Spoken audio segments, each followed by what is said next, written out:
নির্বাচন কমিশনের রাজনৈতিক দলের প্রতীক তালিকায় যুক্ত হয়েছে শাপলা কলি। আজ ইসির এক প্রজ্ঞাপনে এই তথ্য জানানো হয়।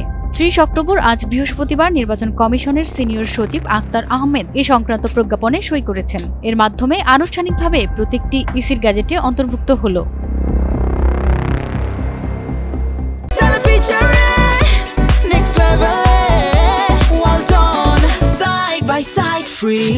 প্রসঙ্গত, দলের নির্বাচনী প্রতীক হিসেবে শুরু থেকে শাপলা চেয়ে আসছে জাতীয় নাগরিক পার্টি বা এনসিপি। রাজনৈতিক দল হিসেবে দলটির নিবন্ধন আটকে আছে এই ইস্যুতে।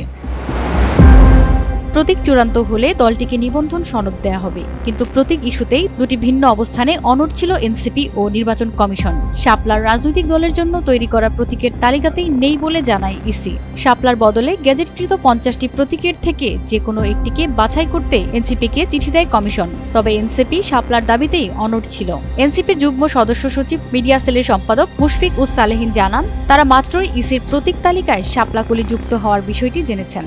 এই প্রতীক নেবেন কিনা সে ব্যাপারে দলীয় ফোরামে আলাপ করে পরবর্তী সিদ্ধান্ত নেবেন তারা।